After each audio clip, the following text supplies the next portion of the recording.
Welcome to 17 Strong. Victories don't come by accident. Here's your host, Steve Teixeira.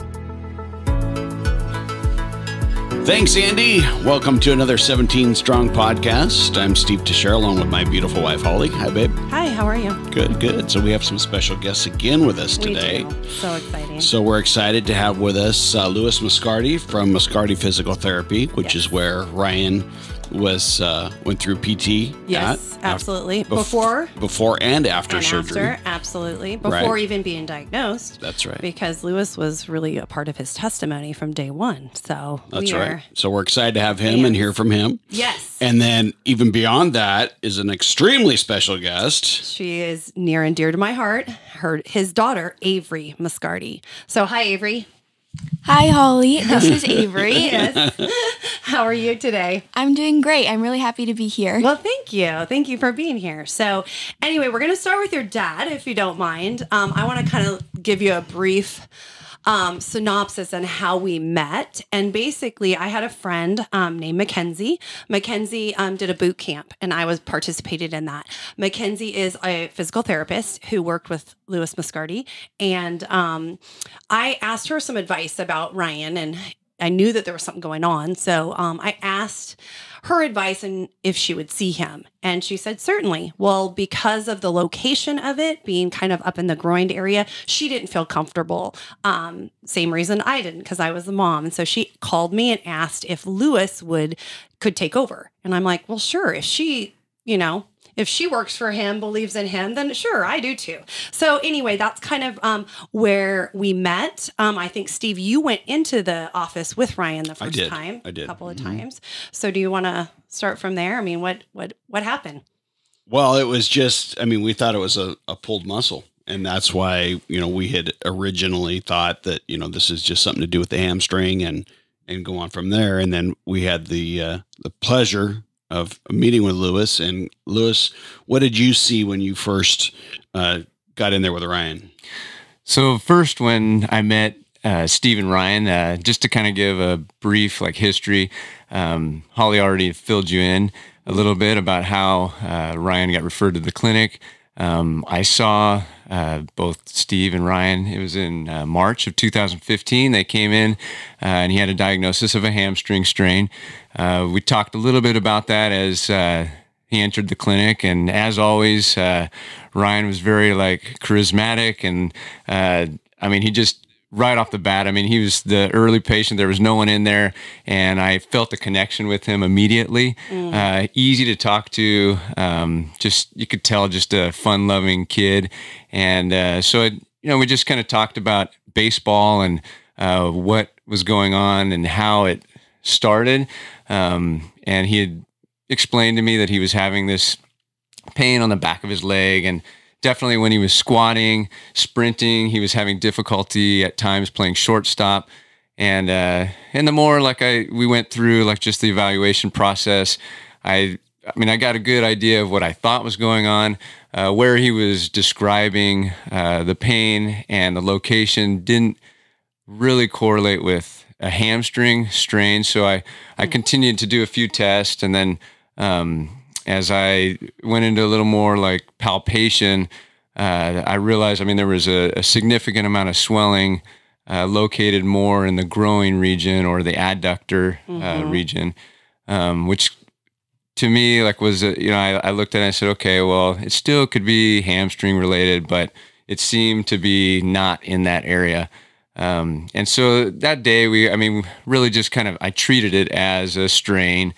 And I talked to both Ryan and Steve a little bit about what could be going on in terms of a muscle strain. And one of the things that I haven't really talked to you about, but I've talked to Holly, I'm going to bring it up right now. And this is kind of interesting, but our clinic, typically we're seeing shoulder, rotator cuff injuries, knee replacements, and I have to take continuing education courses yearly. Any state license you need. And so actually that day, before you guys came in, I get there super early, and I had signed up for a course on children with cancer, and I have no idea why I did that. Wow. I I was going through a bunch of classes, and I signed up for one that was physical therapy in regards to children with cancer. So it talked about several different like cancers, and by the next visit that I saw you guys, I was actually finishing that course. And the last segment of that course talked about Ewing sarcoma in kids from 10 to 20. And so, which is right where Ryan's sitting. Yes. And so it hit me. I was sitting there in the morning. It was probably 6 a.m. and it was like somebody was tapping on my shoulder saying, you got to like say something. Cause I was reluctant to come out and say that I thought that this may be happening. Sure. And so the last page was actually a baseball player that had Ewing sarcoma in his leg. And so that day, Sorry, no, it's emotional. We get it. Anyway, so that day was the day that I told you. I remember. Yeah, I remember I said, it like it was yesterday. We gotta do an X-ray. Yeah. And an MRI. Yeah. And so you got the X-ray done, which I think you got it back really quick. I mean, it might have even been. Yeah, because I think right next door to your clinic is where they did the MRI and X-ray and they did everything. the X-ray first because I took Ryan and he was so irritated that he had to have this X-ray because he's like, I don't understand. It's not in my bone. I don't have this. I don't have that. But it was a process of elimination, and I think that was part of it. So we just went through the motions because we knew that that's what we needed to do, and there had to be something that was going on, which obviously you knew a lot more than we did behind the scenes. But so walk us through that. Now we're talking third visit. Is that correct? Third visit. Yeah. So you guys had come back in. We had that information now, except the lead covering, like during an X-ray, was obstructing what we could really visually see in that area. And so that day I really actually got in there and like, I palpated as much as I could, and I put my hands like right on it. And I was like, this is definitely like abnormal tissue. There's something like contained here. I could feel it. Right. Mm-hmm. So, and at that point, that was when I came to you and I said, we got to get an MRI. Yeah. And so I know that you kind of took that, at that point. And then, so as soon as the MRI was complete, I actually had received some of the information from my secretary or office manager, Rebecca Whipke, had sent that to me. And so we had an idea. At that point, we knew that there was abnormal like growth there and that he needed to be seen by somebody other than me. And so that fourth visit is when you came in, and I think I told you guys that we got to go in a different direction. And I'm not sure if you'd already started that process or not, but that was kind of... Well, we made some phone calls. As soon as you said that, I could see the concern on your face, and we knew that, hey, if this wasn't getting better here, we need to go to the next step. So we had made some phone calls to some family friends that are in the medical profession, and they got us into Dr. Laird. Dr. Laird, one of the best orthopedics around. Mm-hmm. And I mean, it went quickly. I mean, it was... You gave us that referral. It was an MRI, and we were in with Dr. Laird within a matter of days.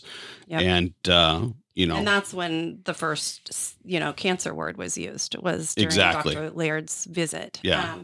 At least that I was aware of. So, okay, I guess one of my questions is to you, Louis, is here you have a 18-year-old kid that's athletic, that now you're concerned. What's going through your head as not only now you've connected with this kid and that, but now as a physical therapist, how have you ever diagnosed or saw anything like this before?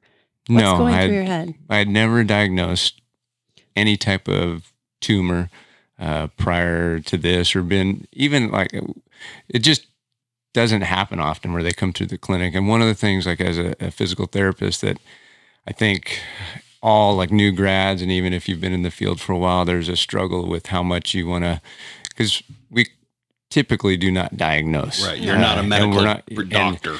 But at the same time, I feel that you have to, when you know something's not right, you need to go out on a limb and be willing to put yourself out there. Sure. And I try very hard with the young kids that come in to explain to them that you're more than just a physical therapist, that you are a provider that is seeing patients for an extended period of time, and you're actually putting your hands on them and working with them. And so sometimes you will feel something that somebody else does not see or feel. And it's important to be willing to say to the patient as well as the doctor that this may be happening, because sometimes it's the first step in getting them the right treatment. Absolutely. It's hard conversations to have. It's absolutely very hard conversations. And honestly, we didn't go through the right steps, because usually you do go to a doctor, then you get a referral for the physical therapist. I just knew Mackenzie, so I thought she could see it. So I realized that our steps were backwards, but honestly, you're not thinking that an 18-year-old's going to be diagnosed with cancer either. So that was my point too, of, here you have this super positive, like you said, charismatic kid. And you're like, what the heck is going on here? And it's a hard situation. So now Ryan has been diagnosed with the Ewing sarcoma. So we went to UCLA. We had already had surgery at this point. So I don't know if Louis has heard about 17 Strong at this point, because during the surgery, when he woke up from that surgery, is basically when 17 Strong was born. So we talked about that in a previous podcast. So now after he's home and he's trying to get rehabbed by you. And so what is it? Is he the same kid? Tell me about this. So he was always the same kid. I mean, he affected my staff, my clinic. He came in. What I loved about him most is, like, so typically we have elderly people in the clinic, and he would just come in and he went through this, the surgery, the treatment, and he came in, and even though he said you could tell he was out of shape and having issues with different musculoskeletal like problems, just being weak, he was still the same Ryan. He came in, everybody that was there, talked to him, and just really uplifted the clinic every time he came in, which I loved. I loved having him there. I think anybody that met him felt the same way. It was an instant connection. He just, he would always, like I said, just kind of raise the happiness around him. Right. I mean, people would just work the room, always work the room, and he'd make sure everybody knew who he was. He'd, hi, I'm Ryan. Hi, I'm Ryan. Whether it's that or just joking with somebody, he would always crack a joke, or very quick-witted with patients, and probably you. And so he had to go in there 2-3 times a week, I think. Yep. So so he definitely was. And you had seen him, I mean, still playing baseball, even though he had that tumor in his leg. Yeah. So you saw him as a fine, healthy athlete for the most part, right? And then you see him after surgery, where he's almost dragging a leg behind him because they took so much of that muscle out. Yeah, they took there was a big chunk that came out of there. Yeah, we talked about it a lot, that it was really almost like the size of a softball / maybe a little bit bigger. No, it was the shape of a football. And it was 10 pounns. Yeah. And I mean, bigger than some babies. So for sure. So I mean, the pictures that they took, that when they showed us that thing, I couldn't believe that was inside his leg. I mean, it was just massive. Yeah. And the way it was sitting was the pointed part was sticking out of the leg. So it obviously, like the shape of the football. So it was really interesting how it was. So thank God that it was, it was a lump, because how else would you have known, Right. Other than, something that's abnormal like that. Okay. So I remember 2 very hard phone calls that I've got from you. I always thought, oh my gosh, Louis is calling me. It's not good. So one I remember very vividly. He called me, and do you remember this at all? Yeah. Yeah. I looked it up this morning too. I kind of right. Oh, so you have he has chart notes that he goes by. What do you think about that? Yeah, like really? I don't have chart notes, but I do have a memory that and tell me if I'm right or wrong. I'm not even 100% sure. Is the first one was you were so concerned because I think he needed a blood transfusion. Yes. And you're like, Holly, he's not himself. You need to get him in. And Steve and I were battling this together because Steve's like, I think he's going to be okay. We only have a couple more days and then And do you remember this? The very first blood transfusion that we needed? Well, because we were home and everything was directed out of UCLA. So it made it tough because we didn't have quote unquote a local doctor. So he would have to go to the emergency room and the whole 9 yards. And mind you, nobody knew what, because they didn't know what the right hand was doing or the left hand was. It was crazy, one of those things. So it was a little bit more difficult or challenging being here. And he kept telling us he felt fine. He'd never tell us that I'm really feeling low energy, or he would never tell us that. So as you saw him, what did you see different? Do you remember? Yeah, so Ryan came in that day, and just like I said before, he would always come in very upbeat and excited about the day, regardless of, like I said, his condition. Sure. And that day was different. There was definitely like he mentally and physically he wasn't himself, and I always would have we'd have great conversations when I was working with him on the table when he was upright. And I remember him struggling at the bar to do some real basic squats and heel raises. And and I was talking to him about just what he had done that day and prior, what he had. And so he was telling me that he was working out at the ranch and out at the chicken coop. And I was like, I was like, Ryan, you got to realize, there's, you're super susceptible to infection, and we were talking about that a little bit. And he just almost seemed like he was gonna pass out right there, he was getting tired just doing the basic stuff. Yeah, basic stuff. And so as he sat down, we finished. I kind of talked to him about making sure that you knew what was going on, but I didn't want to go into too much detail with him and scare him. Right. And so later that day, I remember I was actually at the soccer field with my daughter, and I called you from there. Mm-hmm. And that was when I just said, I feel that, being neutropenic and the white blood cell count can be very low, that he probably should go checked. in. Yep. And I think it went from there. It did, because I think the next day it was, we were on it. It was really interesting because we had nurses come in the morning and they would check, different, right. And it'd be super low in the morning. And then the next day it would bump right up. So, but that didn't happen this particular case. So we ended up in the ER and they did a transfusion and everything went well. It was really good. Everything ended up really well. But the other phone call, this was another one that was a little rough. I remember he had come out of surgery. He was having an area that was very hard to heal. Steve, do you remember this? Oh, yeah. This little piece. Of course, you got to remember, I never saw any of this because of the location of it. It's very close to his groin. So it wasn't something that I could look at on a normal basis at all. So I'm going strictly from what doctors see, nurses see, Louis, that you saw. So we knew this was going on. This was an issue. I think this was at the very, very beginning. Well, Louis I think you had done some type of what did you do? An exam of some sort? Yeah, I was working on that area, and so he had radiation burn that there was a little opening there, and it was there early on. And then as I treated him, we were working in that area, trying to loosen it up.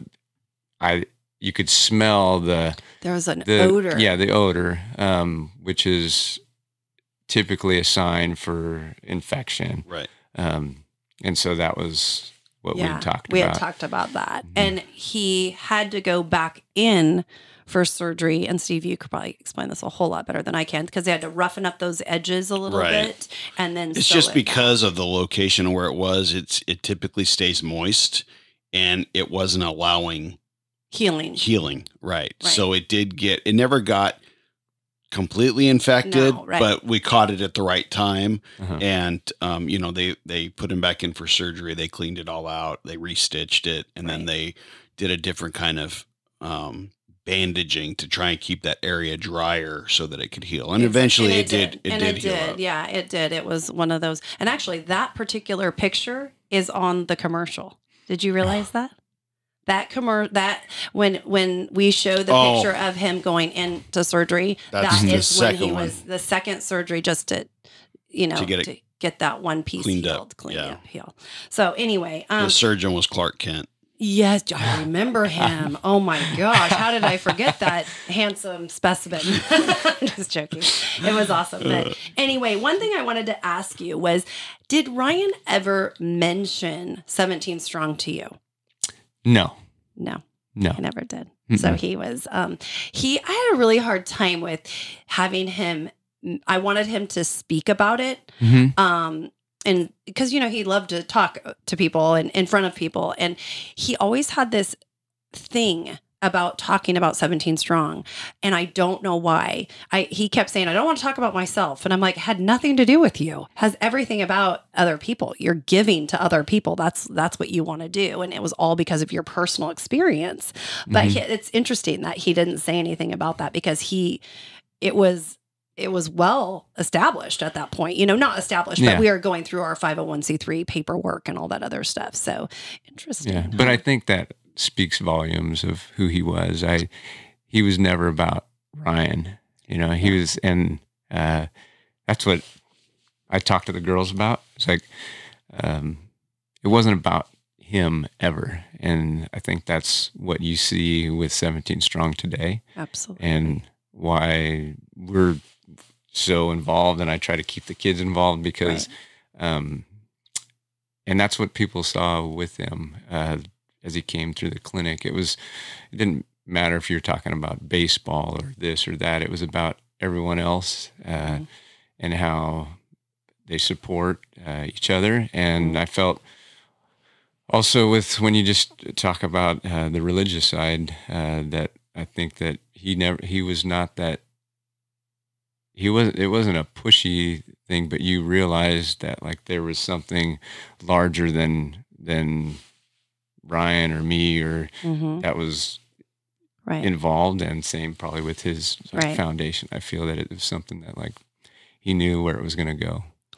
And that's something that's so important because people don't understand. It's about love. I mean, that's the greatest gift we have. And that's what Ryan did so well is love. He could see through, hearts that no other person could see. And I loved that about, his character for sure. But, I know. And he was always about the other person having it worse than him. Mm-hmm. And that's what blew my mind all the time. Even in the hospital. In the hospital, he'd be laid up and sick, but he'd want to go to the room next door and talk to the 12-year-old who was battling for his life or, And absolutely. And that's what he wanted to do. Doctors would set him up for, I need you to talk to so-and-so and so-and-so. And I'm thinking, he's not even wanting to get out of bed today, but he'd go and he wanted to do it. He absolutely, he was all about it. So it was always about somebody having it worse or somebody that, he wanted to focus on somebody else. And so much, and you probably can contest to this, is that he wanted to be treated normal. Yeah. Treat me normal. Don't treat me different. And I think that those were the discussions that you and I had to have because Ryan just took it like with a grain of salt. Yes. So you and I had to have some serious discussions. But he had those conversations with everybody. It didn't matter if it was his baseball coach, a teacher, whoever. He didn't want to be treated different just because of a medical diagnosis. Yeah. He wanted to be treated normal. Yeah. And so many people want that. Don't look at me like I have the plague or like, something's just treat me like a normal human being. Exactly. And that's what we forget to do. It's like you see somebody that's bald. It's like, oh, they must be sick. Yeah. Yeah. Not necessarily. I'm bald. Yeah. That's right. Yeah. But I'm going to be bald. You're going to be bald. Yeah. It's going to happen. Bald is beautiful. Yes. That's what we told Ryan. Yeah. Hair's overrated. But it's so important just to treat people normal. If they're diagnosed with something, they have to fight it, but they don't want the sympathy or anything like that. They want encouragement, you know. Yes. They want to know that you're behind them. They don't want to be pitied, you know. Right. Do you have a favorite story of Ryan? Oh gosh, I have so many like stories that I can share, but probably one of the ones that stand out the most is, so when he came back, and it would have been after he had treatment, and he was definitely like, he didn't have any hair, and he was definitely overweight, and he came in and he was ready to get back at it. And he had told me like he's ready to go back to school, and I think it was in January he was going to be going to college. Yeah. And so he's like, I want to like get back at it and be, you know, I want to get back to where I can play baseball at a competitive level. And so we're in there, and there was a Giants fan in there. Oh, gosh. And so everybody, and I think most people know that Ryan was a hardcore Dodgers fan. Absolutely. Yes. We were born Dodgers fans. Yes. And so what I loved about it was, you know, they started talking, and they were and I believe he had a Dodgers hat on. Oh, and then the other fellow had a Giants hat on, and they kind of started talking about baseball, and he's like, you know, you're kind of wearing the wrong hat to really like make it to that like level. And Ryan and him went back and forth for a little bit, and I thought it was just like great. I mean, it was great conversation in the facility, and then just how they kind of battled a little bit, but at the end it was, you know, more of like a fun loving like conversation where you could just see they both kind of like met in the middle, and they're like, all right, our teams are both like solid. That's right. Like, you're going to be successful wherever you go. That's so and true.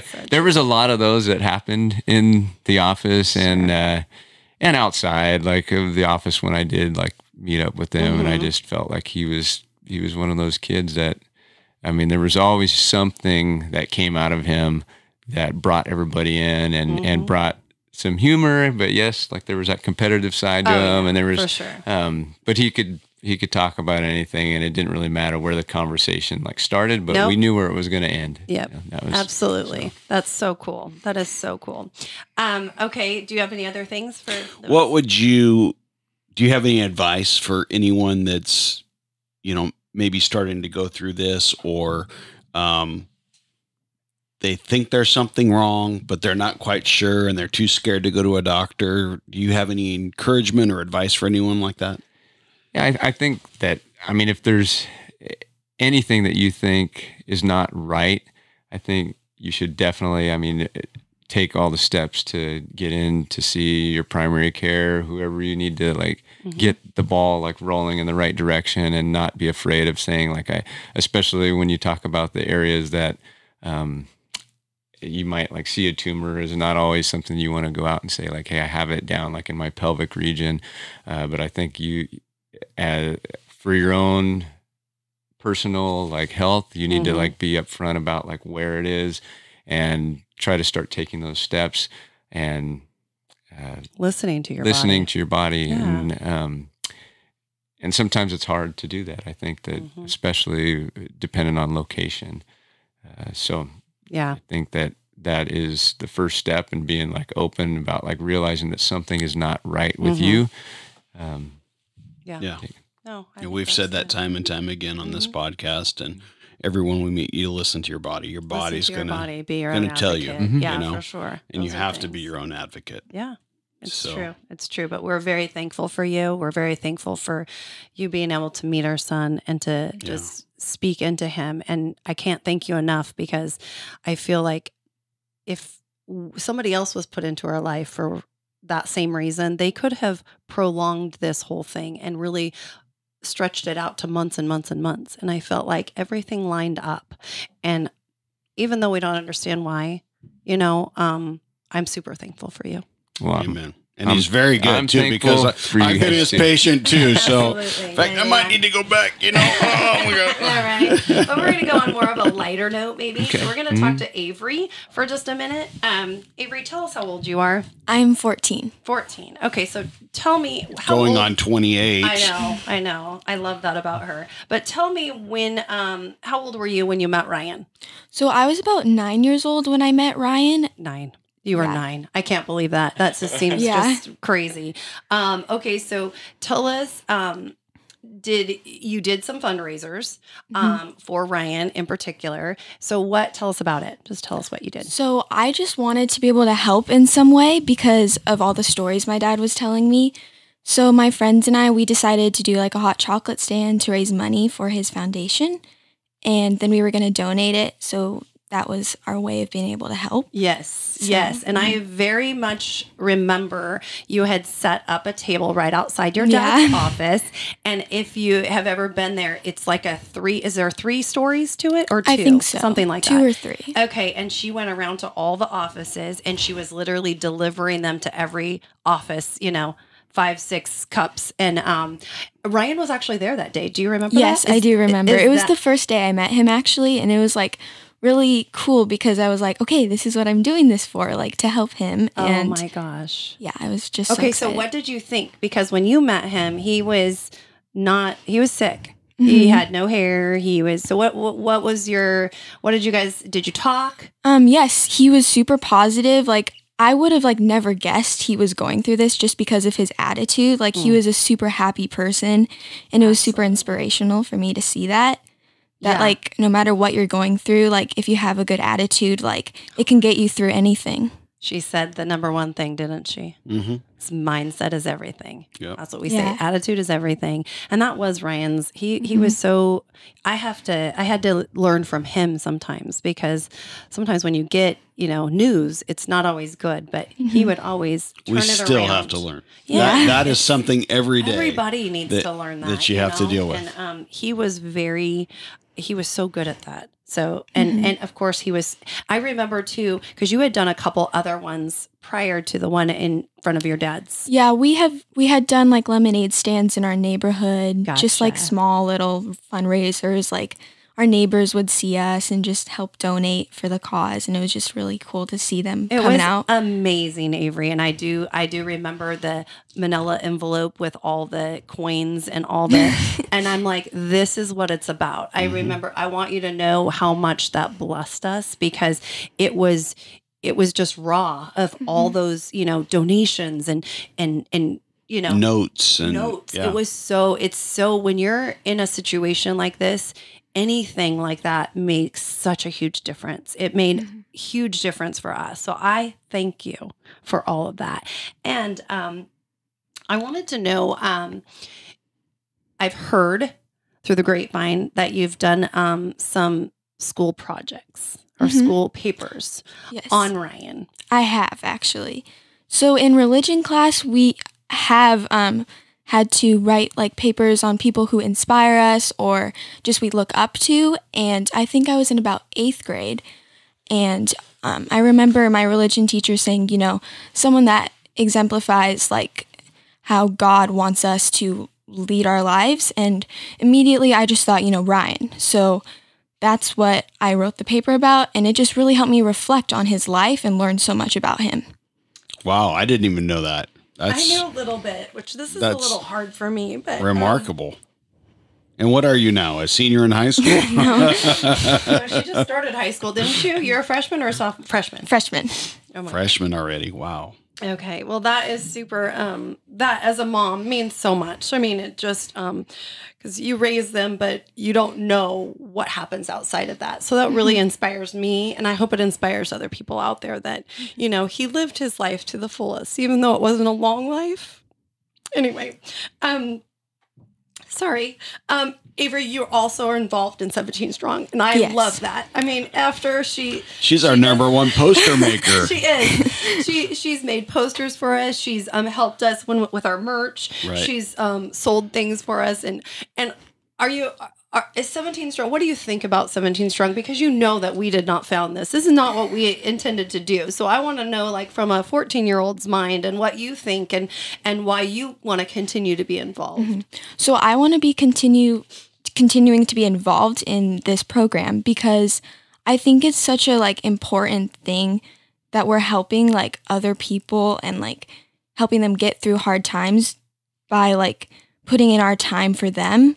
And 17 Strong is just, like, really helping other people, like, going through hard times. And I think that's super important. It is. It is. So, and like I said, it means so much to them because they see it, they know it, and you're so good at it. And you're always so willing to help us. And I love getting text messages from Avery and just saying, hey, is there anything I could do to help you? And, you know, and I do appreciate that because there's times where I'm thinking, oh my gosh, I got to make these posters. And then I'm like, and it's always super fun too. Like we always have fun. I love Well, that. you're very creative, I will are. say. It's so I don't have that gene. that creative gene. Exactly. Yeah, no, I understand that. Is there anything that you want to add or you want to say to somebody that, I don't know, maybe just about Ryan or just about, you know, something that makes you continue or to inspire you? What do you want to tell us? I would just say, you know, like coming from the point of like seeing Ryan go through this, I would just say, you know, never give up and don't let the things in life that like want to put you down. Like, don't let it hold you back. Just keep pushing and, you know, you can overcome anything and absolutely. Attitude really is everything. It's so true. That is so well everything. said. So well said. I can't even take it. This is so hard for me right now. But I'm very grateful for the Moscardi family.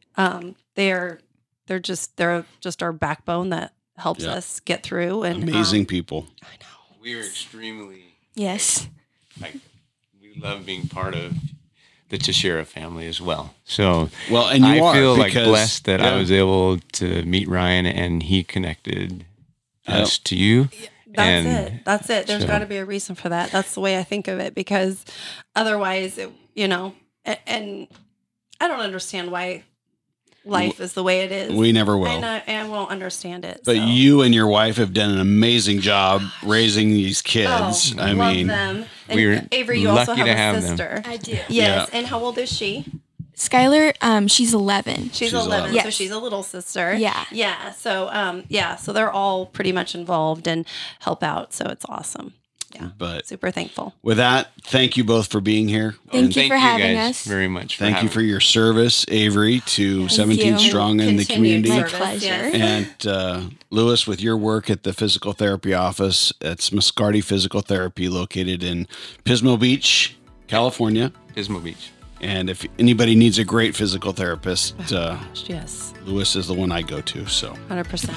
But with that, we're going to wrap up another 17 Strong podcast. Thank you for joining us. And remember, attitude is everything. You've been listening to 17 Strong. Victories don't come by accident. To be part of the show, make a donation, or request more information, go to 17strong.org. That's SEVENTEEN strong.org.